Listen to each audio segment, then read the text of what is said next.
नमस्कार मित्रों, आज हम बात करेंगे नॉलेज सीरीज नंबर 12 और आज का हमारा टॉपिक होगा हम लोग घर में या लॉकर के अंदर या तो ओवरऑल कितना ज़्यादा से ज़्यादा गोल्ड होल्ड कर सकते हैं। ये सवाल कई बार हमें अलग अलग जगह प्रश्न पूछने में आता है। तो इसका उत्तर इनकम टैक्स एक्ट में कहीं नहीं दिया गया है। इनकम टैक्स एक्ट में गोल्ड होल्ड करने की कोई लिमिट नहीं है। यदि आप एक्सप्लेन कर पाते हैं, आपने चेक से गोल्ड लिया है या इवन कैश से पुराना गोल्ड लिया हुआ है और आप डॉक्यूमेंट्री एविडेंस के साथ विथ फैक्ट एंड फिगर यदि आप प्रूव कर सकते हैं तो इसमें कोई लिमिट नहीं है। कितना भी ग्राम्स, कितना भी किलो गोल्ड ऑर्नामेंट्स आप आपके पास रख सकते हैं। अभी आती है, यदि हमने कोई अमाउंट कभी भी चेक से लिया ही नहीं है, सब कुछ कैश से ही लिया था, तो कितना लिमिट तक इनकम टैक्स डिपार्टमेंट मेरे ऊपर सर्च होती है, यानी कि रेड होती है, तो कितना grams gold the department will not seize, जब्ती नहीं करेगा डिपार्टमेंट मेरे गोल्ड ऑर्नामेंट्स को। ये प्रश्न है। इस प्रश्न का उत्तर CBDT central board of direct taxes ने बहुत साल पहले एक सर्कुलर के द्वारा जारी किया गया है।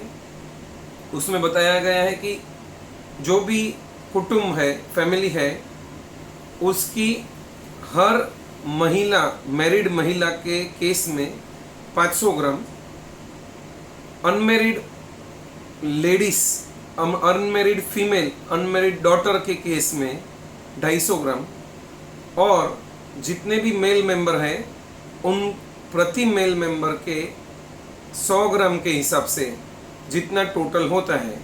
फॉर एग्जांपल, मेरे घर में मेरे मम्मी पापा, मैं, मेरे वाइफ और मेरे लड़के रहते हैं। तो मम्मी और वाइफ दोनों मैरिड लेडी हो गई, तो उनके केस में 500 ग्राम यानी टोटल 1000 ग्राम, और 3 male member total 300 gram, 100 gram into 3 equal to 300 gram, तो टोटल 1300 ग्राम तक का गोल्ड ऑर्नामेंट मिलता है। तो कोई भी जात का सीजर, जब्ती, उसका जो बोलते हैं उसको एक्वायर गवर्नमेंट नहीं कर सकता है।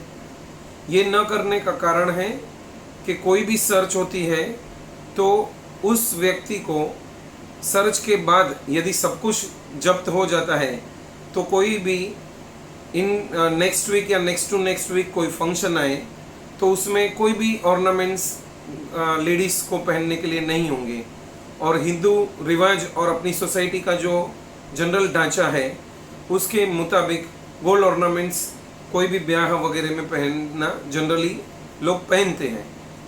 तो कोई भी व्यक्ति या कानून ऐसा उसको रोक नहीं सकता है कि जो बेयर मिनिमम आवश्यकता हो उसको गवर्नमेंट सीज नहीं कर सकता है। इसीलिए ये सर्कुलर आया था। ये सर्कुलर जब भी निकाला गया था तभी भी ये रीज़न उसमें दिया गया था।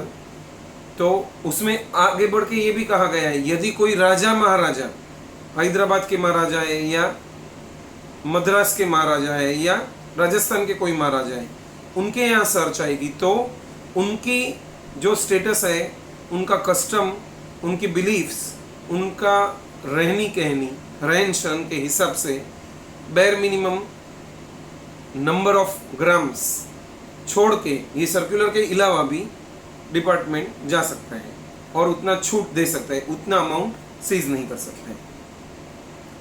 अंतिम प्रश्न एक है कि हर साल मैं इनकम टैक्स रिटर्न भरता हूं तो उसमें गोल्ड के ग्राम का डिस्क्लोजर करना है या नहीं करना है। रेगुलर रिटर्न्स में कहाँ पे भी गोल्ड ग्राम्स या गोल्ड ऑर्नामेंट की वैल्यू लिखने की आवश्यकता नहीं है, परंतु लास्ट 4 साल से 50 लाख के ऊपर आपकी इनकम होती है और आईटीआर जो भरते हैं, आईटीआर 3 या 4, तो जो आईटीआर भरते हैं उसमें एडिशनल एक बार 50 लाख के ऊपर इनकम आप दिखाते हैं तो एक एडिशनल क्लॉज आ जाता है कि आपके पास कौन सी मिल्कत है और उसमें ब्यौरा देना पड़ता है। इमूवेबल प्रॉपर्टी का टोटल कॉस्ट आपका कितना है, गोल्ड ऑर्नामेंट की वैल्यू लिखनी पड़ती है।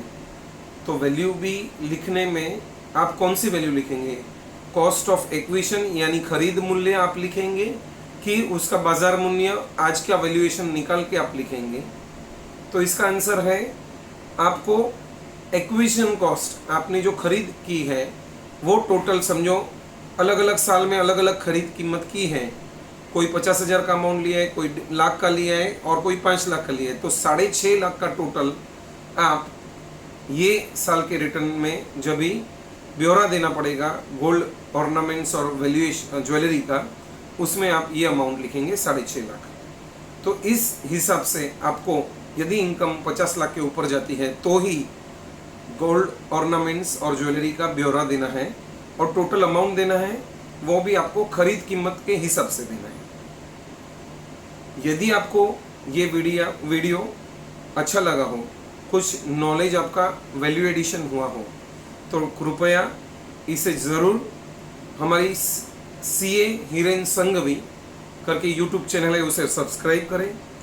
ये वीडियो तथा अन्य वीडियोस यूट्यूब चैनल के आप शेयर करें, लाइक करें और कमेंट करें। आप सभी ने शांति से मुझे सुना, इसके लिए धन्यवाद, आभार, शुक्रिया। जय हिंद।